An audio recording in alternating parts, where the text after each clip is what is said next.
Meet the Kurds. When you think of the Middle East, you might imagine palm trees, camels, and deserts. This is not the Middle East of the Kurds. Kurdish country is a land of high mountains and great rivers. The Kurds live in a region called Kurdistan, which appeared on maps prior to World War I. Much of the region consists of areas in the central and northern Zagros Mountains, the eastern two-thirds of the Taurus and Pontus Mountains, and the northern half of the Amanus Mountains. The 230,000 square miles that make up Kurdistan are stretched across the countries of Turkey, Syria, Iraq, and Iran. Kurds are the fourth largest ethnic group in the Middle East, but they have no modern nation of their own.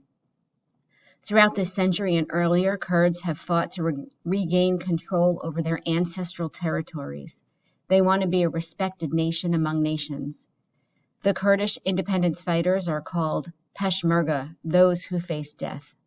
As in every conflict the world over, the Kurdish civilians suffer most from the Kurdish struggle for self-determination. Until recently, Kurds in Turkey were not allowed to speak their own language in public or practice their customs. About half of the world's 25 million to 30 million Kurds live in Turkey. 6 million to 7 million live in Iran.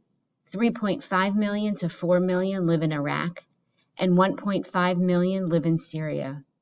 Others are distributed in such countries as Armenia, Germany, Sweden, France, and the United States.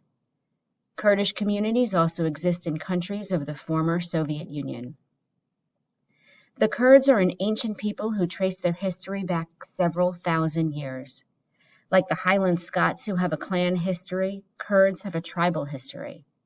Kurds, like Scots, are often fiercely loyal to other members of their tribe. There are almost 800 separate tribes in Kurdistan. One can often identify the tribe from which a Kurd comes by his or her last name. Even today, the isolation of the mountains has enabled local dynasties and tribes to flourish. In the absence of a central government, many Kurds consider their clan leaders to be their highest source of authority. At times, this has been an obstacle to Kurdish independence, as Kurds have been loyal to local leaders rather than to a Kurdish nation. The Kurds are an Indo-European people with their own history, language, and culture. They are lovers of music, poetry, and dance.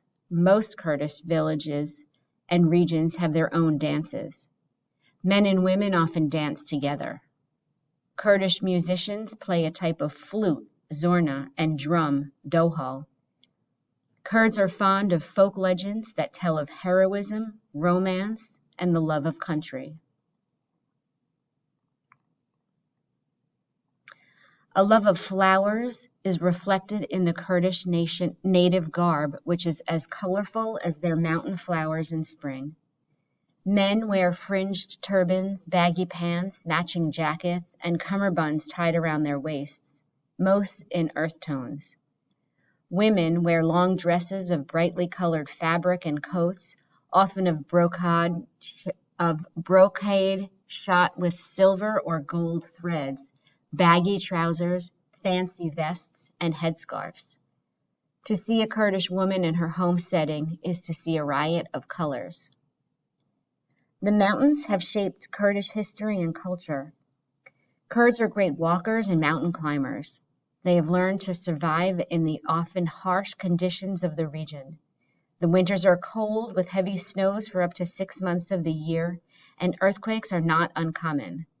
Compared with most areas in the Middle East, which are dry, Kurdistan receives a considerable amount of precipitation. The rain and snow run down the rugged mountainsides, spilling onto the lowlands, filling the great Tigris and Euphrates rivers. Some of the grandest gorges in the world are in Kurdish country. Many people think that Gal Ali Beg in central Kurdistan is the grandest of them all. Most of the major rivers of the Middle East run entirely or nearly entirely in Kurdistan. However, non-Kurds control the flow of most of these rivers.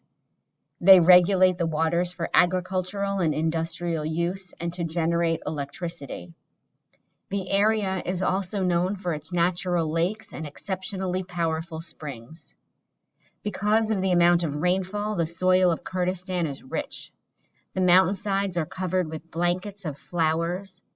The flowers make a delicious meal for grazing sheep. In ancient times, Vikings traveled to Kurdistan to buy Kurdish butter because Kurdish sheep ate flowers as they foraged, and the butter had a delightful scent. Kurds have long used the land for agricultural purposes, and some scholars believe Kurds invented farming. About 28% of the region is arable, suitable for farming, and many Kurds use the land to grow wheat and other cereals. Higher in the mountains, the land is unfit for farming. Here, herders pasture their sheep. Some lands, especially those on steep slopes and hard-to-reach plateaus, would not be used if not for these herders. Kurds use sheep and goats for their meat and their wool. Water and fertile soil are not the only natural resources in Kurdistan. The region has some of the largest oil reserves in the Middle East and in the world. In ancient times, the Zagros and Taurus mountains were known as a great source for many metal ores, including copper, chromium, and iron.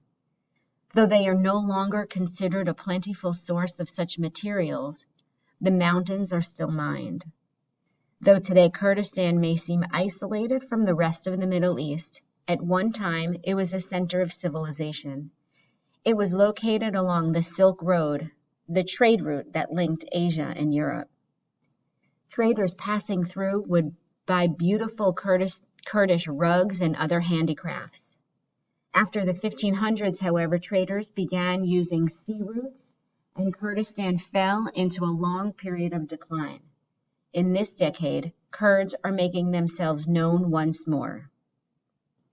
Gorges are deep, narrow passages between hills and mountains.